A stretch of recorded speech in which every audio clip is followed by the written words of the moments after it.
Okay, today we are going to be making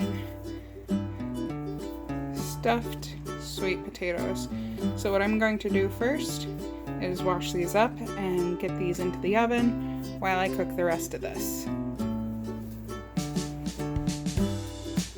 Okay, so I'm first going to get the yams in the oven and cooking at 400 degrees.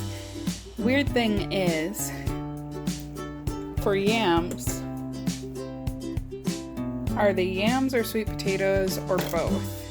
Because when I was at the store today, these were under the label of yams.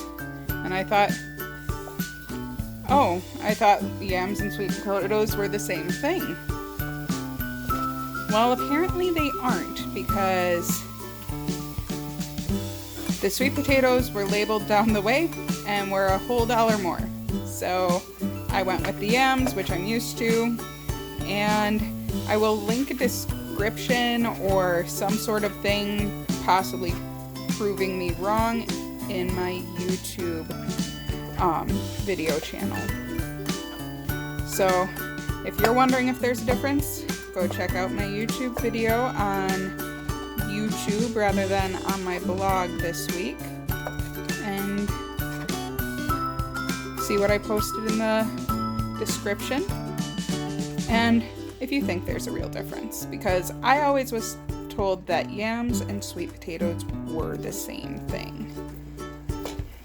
So anyway, what I'm doing is what I do all the time when I'm cooking ground meat. I break it up. I often use wooden or bamboo or what have you to just cut it up.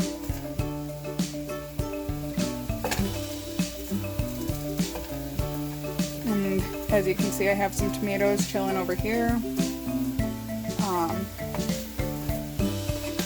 Those will be added in later. I just wanted to cut them up early. But one thing I didn't cut up early that I kind of need now is the onion. So basically, just keep moving this around. I'm going to turn it down a little bit. It's cooking pretty fast. So anyway, putting that over a little bit. And I'm going to get my onion out, my last one of this bag.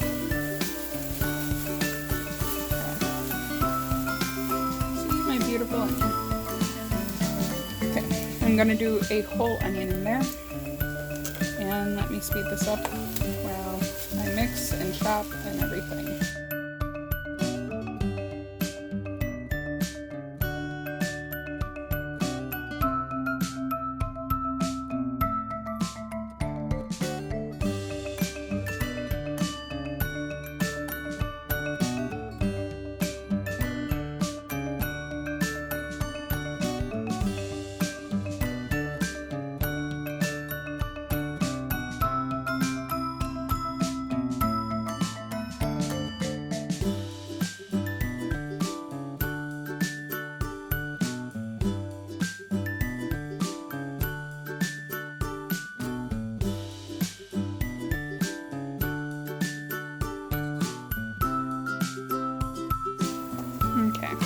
Anyway, now that we're back and the meat is basically cooked through, there's still some pink spots. It's time to open our can of tomato paste. And I already got it Italian style by mistake, but it's a happy accident for me. If you don't get it Italian style, all you're going to have to do is add a little bit more garlic and stuff. And my recipe is going to account for that.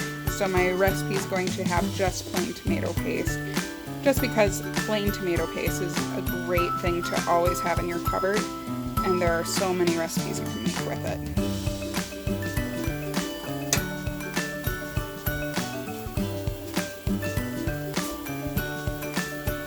So without further ado, here's my Italian style tomato paste.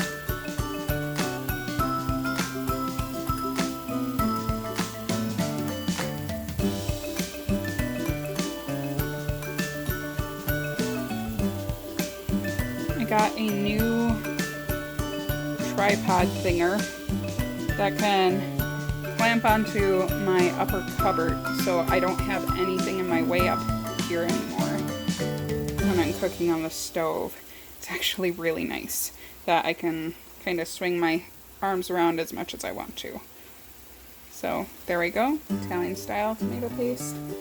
Probably should have drained off the grease first.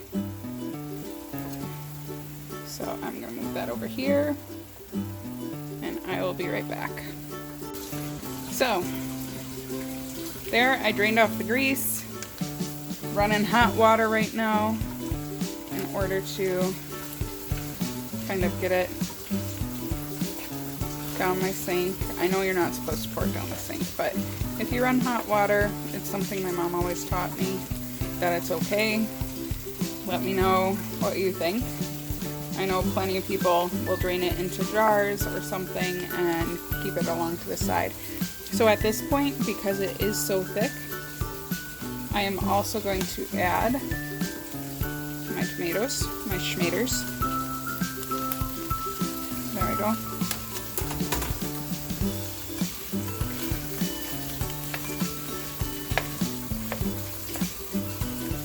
And I unfortunately have not gotten the spoon rest out of my gift bags yet, but I did get a beautiful spoon rest.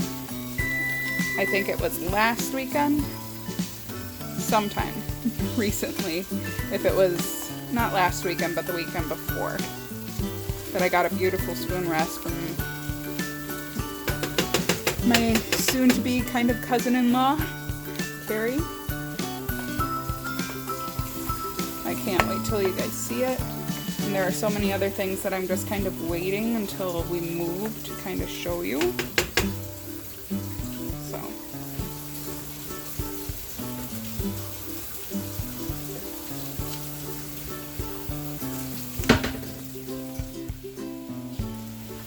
Now I'm going to add a small schluck of water. This is just the same hot water that I was having over there. It's the same premise as doing like taco meat. Put in a little schluck of water. It'll help it be more saucy and help it kind of disperse onto the meat more. Maybe I need a little bit more, we'll see. And maybe I should have used my skillet this time around.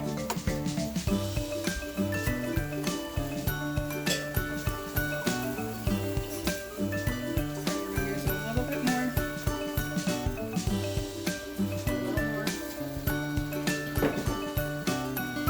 I'm gonna mix it up.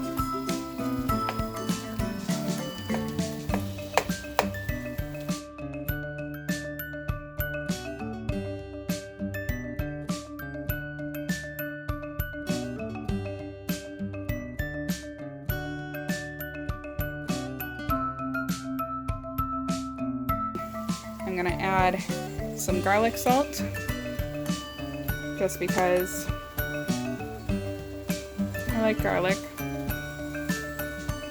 So first some garlic salt, because the tomato paste I had was also low sodium. And then some garlic powder.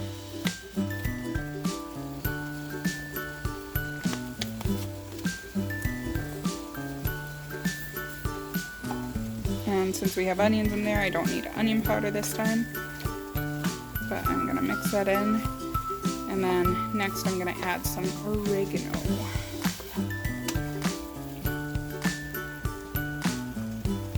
If you add too much oregano, it'll taste pizza-y, which is not a bad thing if you're feeling pizza-y.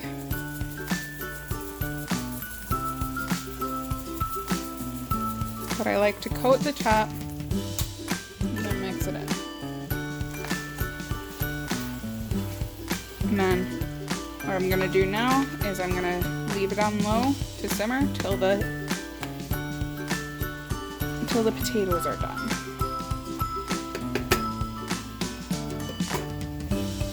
And I'll be back.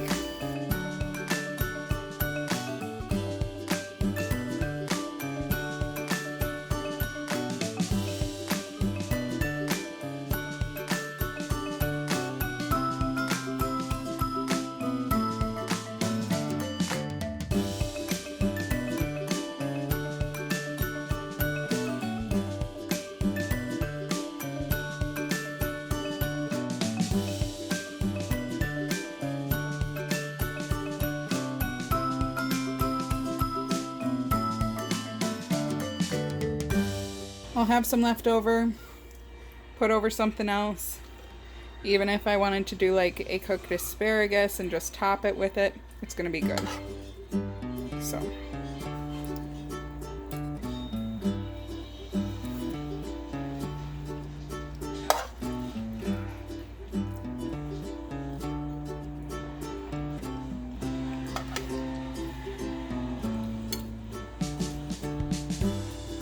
Okay. So.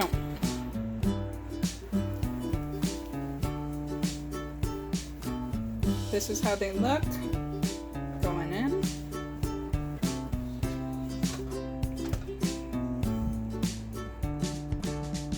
Beautifully stuffed, ready to go. And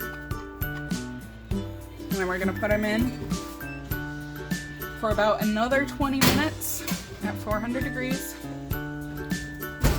And then after that, we're going to top them with mozzarella and put them back in.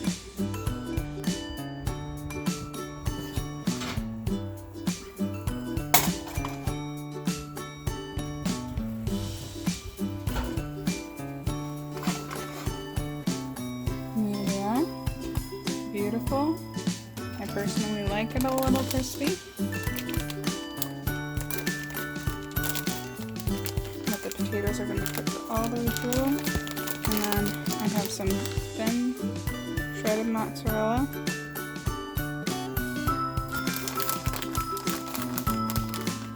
Another thing that would be perfect for this meal is something Carrie that got me. Is her cheese shredder that would make this mozzarella even prettier. You know those crank ones that you get at, or that they use at Olive Garden? I got one of those. I just get to use it. Right now it's getting packed away till we move to our new place. But soon I'll be able to use it. But there you have it. Stuffed sweet potatoes. Well, Italian stuffed sweet potatoes. Thank you for joining me. As always, you can find me on YouTube, on Facebook, and on my website, growingfamilyrecipes.com, as well as Instagram. I try to update them multiple times a week, so please follow me on all of those venues. And as always, see you next week for another vlog. Have a great day, everybody.